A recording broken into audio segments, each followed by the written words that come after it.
Boa noite, queridos companheiros. Muita paz. Então, Eles vão te responder, vou por aqui, ó. Não tem como eles te responder por aqui. Com as bênçãos, com a beneficidade de Jesus, vamos então iniciar a live, a nossa palestra da noite. E nesta noite, vamos trabalhar então com o tema O Bem Antes. Então, vamos refletir um pouco sobre esse tema, essa proposta que nos vem de Emmanuel, de André Luiz, que eu pensei no livro Estude e Viva. Aliás, um livro muito bom. Então, assim, nós, espíritas, sabemos que a lei de causa e efeito, ela funciona automaticamente, e não só para nós no planeta Terra, mas no universo inteiro. Então, sabendo que essa lei é universal, ela nos envolve, fazemos parte desse grupo todo, da grande família universal, e temos então que refletir muito sobre essa lei de causa e efeito, que é uma criação de Deus. Nós espíritas sabemos também que cada um de nós criamos diariamente ou construímos diariamente o nosso próprio destino. Então, cada um é construtor do seu próprio destino. Quando alguns ficam em dúvida se o destino existe, se não existe, se Deus quis que fosse daquele jeito para cada um, uns felizes, outros sofrendo, na verdade, não é Deus, é o que cada um de nós construímos no nosso passado, com as nossas escolhas, nossas ações, para o nosso futuro. Então, somos construtores de nosso próprio destino. E certamente que Deus não nos deu inteligência para obedecermos aos instintos exteriores, às coisas mais vulgares. Na verdade, Deus não dá a inteligência, Deus nos dá os meios para desenvolvermos a inteligência, pelo estudo, pelo trabalho, por atividades que vamos desenvolvendo de encarnação em encarnação, e vamos até os níveis de grandes inteligências, que ainda chegaremos um dia. E é assim, a inteligência e a razão é para que a gente obedeça às leis estabelecidas pela sabedoria eterna, sabedoria que não erra, que é justa e que é boa. A inteligência serve para o discernimento, para discernirmos entre o bem e o mal, né? É para que tenhamos o ensejo das realizações edificantes, aquelas que nos levam a irmos nos elevando de etapa em etapa, de degrau em degrau, palmo a palmo. É, portanto, nosso dever, como cristãos, como espíritas que somos, promover o bem com todas as possibilidades ao nosso alcance. Cada um no seu nível, com o que tenha de bens materiais, de inteligência, de facilidade através do conhecimento, de orientar.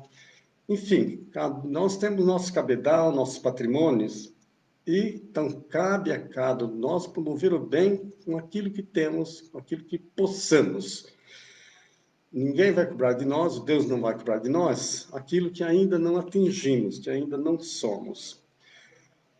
Então, é assim, nós, a humanidade, de um modo geral, lamentamos uma tragédia passional acontecida com amigos queridos, ou com familiares, ou até com aqueles que nos são mais distantes. Lamentamos. Mas vamos indagar de cada um de nós mesmos sobre o que é que nós fizemos a favor deles. A tragédia aconteceu. Aquele problema passional aconteceu. Mas o que é que nós, que convivíamos com eles, fizemos para evitar essa tragédia, esse mal? Né? Vamos nos perguntar. E será que negligenciamos? Será que percebemos alguma coisa e não fizemos nada para evitar?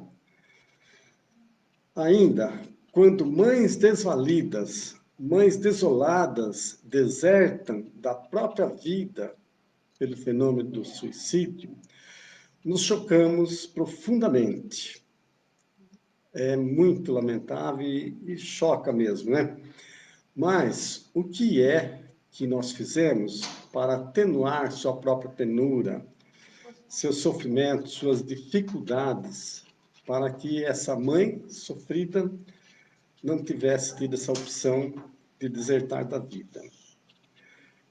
Nos desajustes domésticos, nas perturbações coletivas, nas incompreensões de modo geral, em sinistros que ocorrem em nossa sociedade, no meio, enfim, em qualquer falha que ocorre na vida, qual foi a nossa conduta para evitar que esses problemas acontecessem, se agravassem?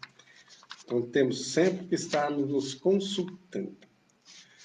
Se a gente conseguiu, pelo menos, atenuar, dentro do que podíamos, atenuar essas ocorrências tristes, sofríveis, já é um bem. Vamos lembrar Jesus, quando nos ensinou, dizendo o seguinte: não coloqueis a candeia debaixo do alqueire. Jesus nos ensinando. Ele está nos dizendo que o que temos de possibilidades da nossa palavra, das nossas preces, dos nossos bens, de estender uma mão amiga, uma visita, enfim, tantas coisas que surgem que a gente pode fazer, que a gente não seja omisso, que a gente possa levar adiante aquilo que nos felicita já. Então, nós percebemos assim que o nosso dever, nossa obrigação como cristão, como espíritas, queremos ser homens de bem, é promover esse bem com todas as possibilidades que temos, todas as possibilidades ao nosso alcance, sem desculpismos, porque nós somos meio especialistas em arrumar desculpa para aquilo que não fizemos, né? Que saímos pela tangente, deixamos passar a oportunidade. Por isso, meus queridos, precisamos estar sempre muito atentos no que ocorre à nossa volta. Em primeiro plano, na família, na sociedade onde participamos, seja escola, seja clube, seja no trabalho, seja onde for, estarmos atentos, termos as antenas, o desconfiômetro ligado. E ao percebermos qualquer coisa, vamos procurar ver o que é possível a gente fazer para atenuar, para resolver o problema. Sempre, sempre, o bem antes de tudo, deve ser o item fundamental na nossa vida, no nosso dia a dia, no nosso caminhar. Porque se negligenciarmos e o mal, os problemas agravam, acontecem, nós ficaremos também, pelo menos, com os respingos dessa culpa, com toda certeza. Ou mais ou menos, conforme os agravantes ou atenuantes, receberemos também o nosso quinhão, a nossa parte, em alguma tragédia, alguma ocorrência menos feliz. Há um provérbio antigo, os antigos usavam muito, que diz o seguinte: não deixe para amanhã o que podes fazer hoje. Era utilizado mais em termos de trabalho, ou trabalho doméstico, ou de roça, seja lá o que for. Mas, na verdade, ele tem um alcance muito maior. E ainda mais importante, aquilo que devemos fazer hoje, que podemos fazer hoje, não devemos deixar para amanhã, principalmente quando tem um indicador de alguém que está sofrendo, de alguém que está sem esperança, que está injuriado. Então, o socorro fraterno para imunizar contra o mal deve ser realizado em tempo hábil, enquanto é possível fazer algo. Depois da tragédia ocorrida, é difícil correr atrás do leite derramado. ou dos problemas que surgiram, né? O André Luiz, o Emmanuel, compara isso, esse cuidado que devemos ter, com a obediência aos sinais de trânsito. Então, se estamos no trânsito e desrespeitamos algum sinal, ou não prestamos atenção, entra num farol vermelho, enfim, às vezes esforço alguma coisa que gera um acidente, eu vou ter do que me lamentar. Então, essa obediência, essa vigilância tem que vir antes. Eu entrei no farol errado, bateu, já não dá mais para resolver o problema, né? Já aconteceu. E assim é nos desastres particulares, na vida. Precisamos, então, estarmos sempre atentos.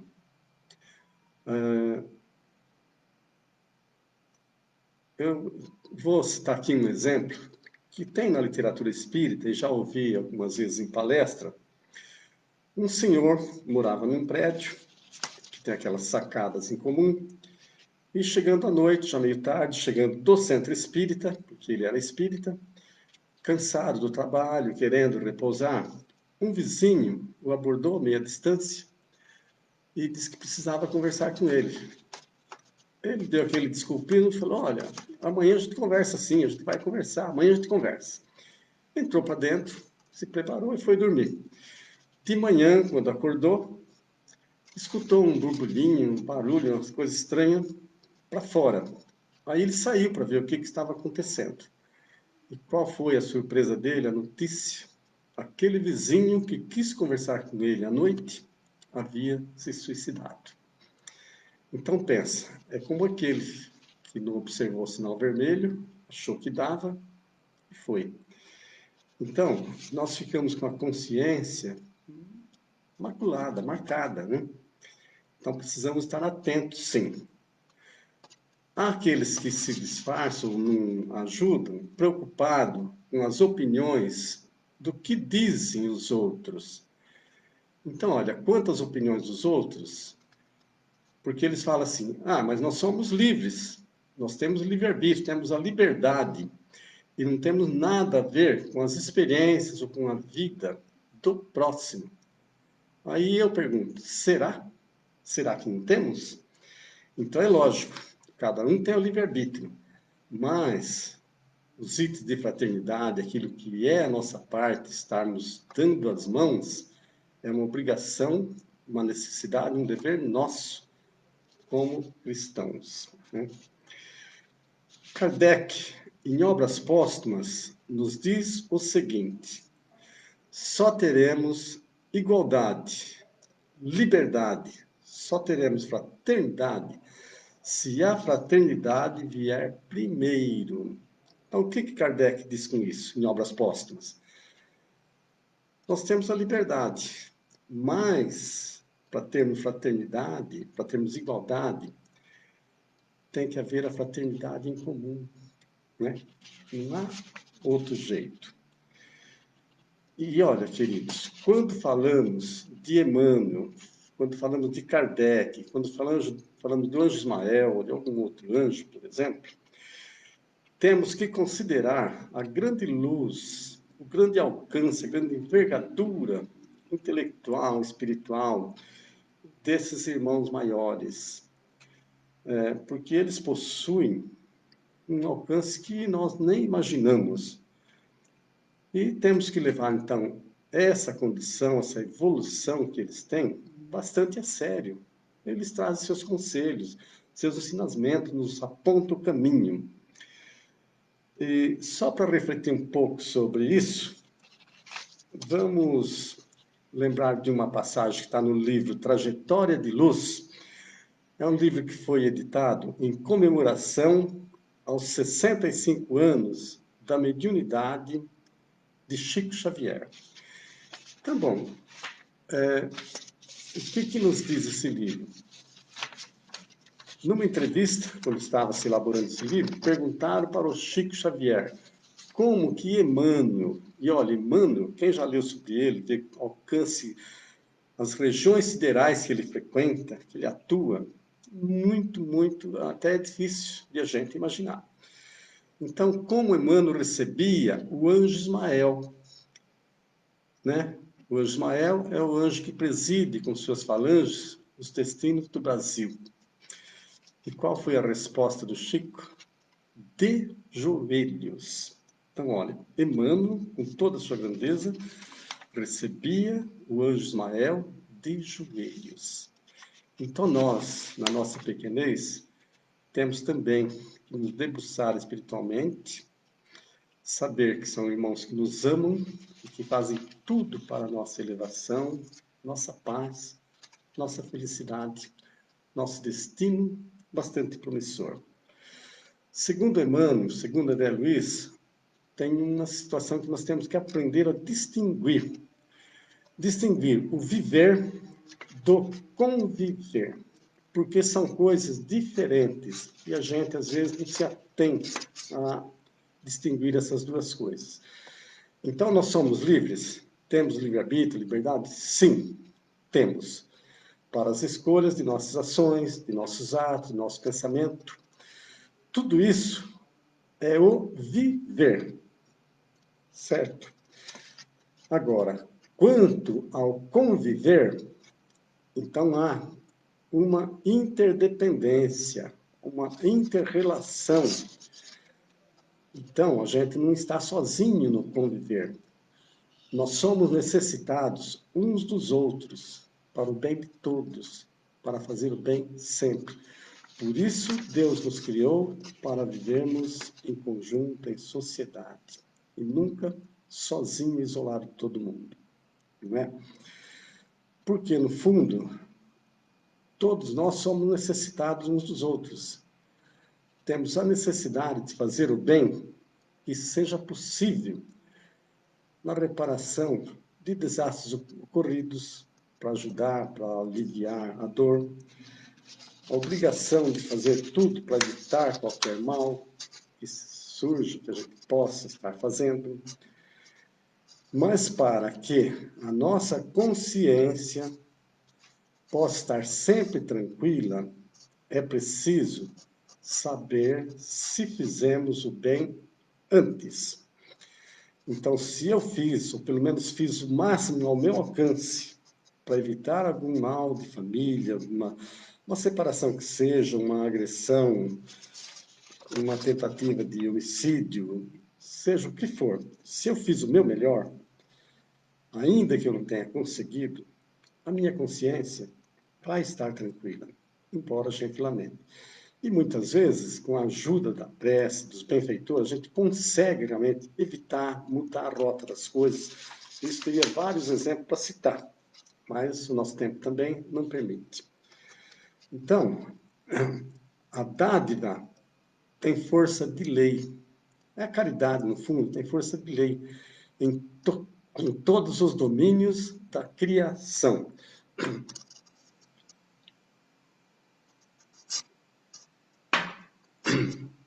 Então, nós que somos sabedores de tudo isso, não podemos negligenciar.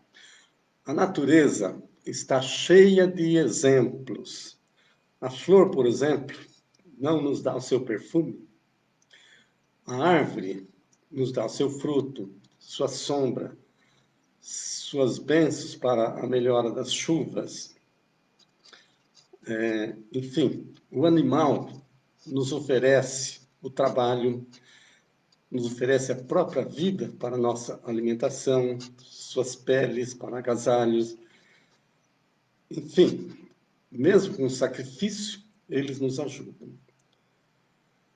O usurário, quando desencarna, aquele que tem bens, mas que é só dele, que não usa para benefício de mais ninguém, quando desencarna, mesmo que constrangido, mesmo que contra gosto, ele vai ceder todas essas posses que acumulou aos que ficam, aos herdeiros, vamos dizer assim, né?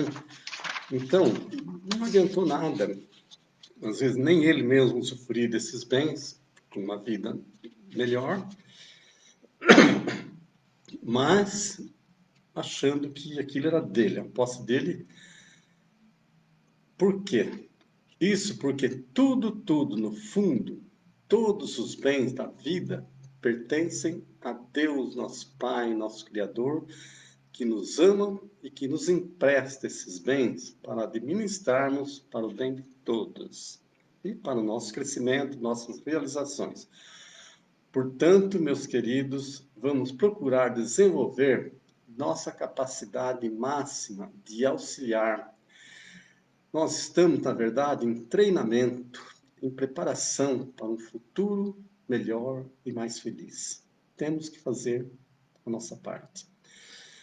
De acordo com o tamanho de cada um de nós, com o tamanho do nosso sentimento, com o tamanho dos nossos recursos, do bem que já está em nosso coração, da palavra edificante que já podemos possuir, e etc, etc. Poderemos ser o amparo fraterno, o amparo que consola, o amparo que alivia, o amparo que traz esperança, às vezes naquele rosto triste que sofria. O amparo que evita tragédia, o amparo que traz felicidade. Então, que sejamos esse amparo que Deus nos proporciona para o bem de todos e para o bem nosso próprio. Só que, para cada caso, para cada situação, há um momento certo para ajudar, o momento certo de uma palavra esclarecedora, o momento certo de sugerir um trabalho, ou uma mudança de postura, de atitude em relação ao semelhante, de um determinado fato qualquer. Há um momento de agasalhar, há um momento de saciar a fome, há um momento da prece, pedindo ajuda espiritual aos nossos mentores, ao mentor das pessoas envolvidas nos problemas, o auxílio de Jesus, o auxílio de Deus, principalmente, não, a prece sempre, mas principalmente quando nós, por nós próprios, não temos condições de fazer o que seria necessário para evitar qualquer situação desagradável, qualquer situação triste. E, caminhando para a finalização, deixa eu só acrescentar.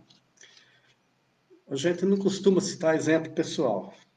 Os próprios cursos de expositores espíritas não orientam, não estarmos, às vezes, usando muito nossa própria pessoa. Mas eu vou citar um caso aqui, talvez até para me redimir um pouco. Em 1992, meus filhos, que estavam todos em Santo André, 2 deles deixaram as empresas que trabalhavam e resolveram trabalhar por conta. E nessa época, pegaram a representação de um iogurte muito bom chamado Frutap, que não existia na Grande São Paulo, produzido em Bernardino de Campos, que depois de Bauru. Fizemos uma câmara de refrigeração para os produtos, tudo de maneira correta, veículos para distribuição, e eles foram abrindo contato com os mercados e faziam as entregas. Atuaram aproximadamente 2 anos nessa atividade. Quando resolveram deixar, faltava pouco tempo para que eu me aposentasse do Senai de São Bernardo.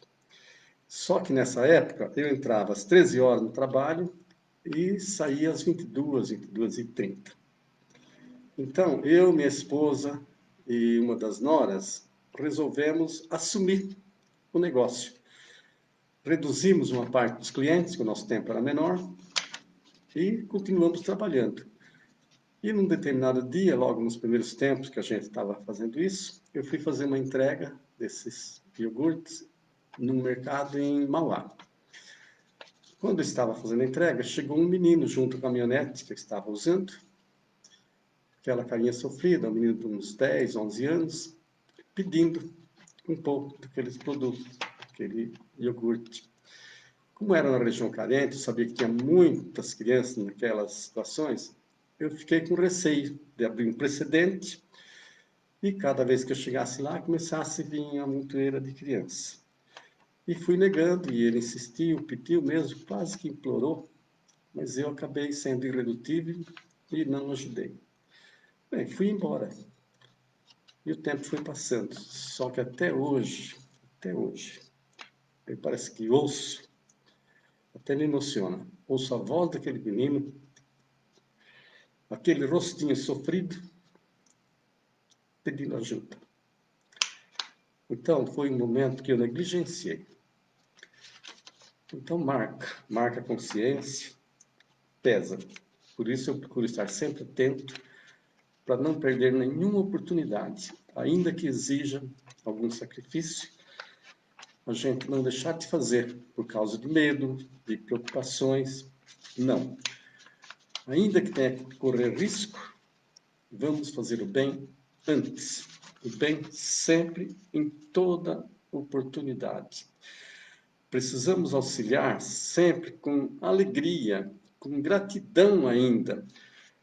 Com a alegria e a gratidão de quem fica feliz com a felicidade de acrescentar as alegrias que Deus nos dotou e que dotou o universo, e que nós podemos também retransmitir, sermos coadjuvantes em distribuir essas alegrias que Deus proporciona. E eu não sei como é que está o meu tempo aqui. Tenho 3 minutos. Eu vou pedir permissão para a leitura de meia dúzia de frases. São curtinhas, mas que eu acho que, embora não seja bem no assunto, mas que é muito interessante. Também está nesse livro, Estude e Viva. A primeira nos diz o seguinte: guarde a certeza. O ato de rebeldia e dureza, antes de manifestar-se em maligna agitação, transforma o templo da alma em foco de lixo vibratório. Outra, guarde a certeza. A palavra precipitada e ferina, antes de ferir o ouvido alheio, entenebrece os processos mentais do seu autor, com a sombra da invigilância. A queixa, embora aparentemente justa, antes de parasitar o equilíbrio do próximo, vicia as intenções mais íntimas do seu portador. A grande ação delituosa, antes de exteriorizar-se para o conhecimento de todos, é precedida por pequenas ações infelizes, ocultas nos propósitos escusos daquele que a perpetra. Outra, tenhamos a certeza, o desculpismo improcedente, antes de ser vã tentativa de iludir os outros, constitui a realização efetiva da ilusão naquele que o promove. E a penúltima, tenhamos a certeza, antes de agirmos, mentalizamos a ação. Antes de atuarmos na vida exterior, atuamos em nossa vida profunda. Antes de sermos bons ou maus para todos, somos bons ou maus para nós mesmos. E a última frase, para finalizar. Guarde a certeza dessas realidades. Antes de colher o sorriso da felicidade que esperamos através dos outros, é preciso vivermos o bem desinteressado e puro que fará felizes aqueles que nos farão felizes por nossa vez. Então, queridos companheiros, eram essas reflexões da noite. Esperamos que possamos estar aprendendo com tudo isso, com esses irmãos maiores, e estarmos atentos no nosso caminhar no dia a dia. E vamos então para a nossa prece final. Vamos unir nossos sentimentos, nossos corações, num elo de fraternidade, de luz e amor. Pedimos a Deus, nosso Pai Criador, a Jesus, nosso Mestre, nossos anjos guardiães, mentores espirituais que nos ajudam na caminhada.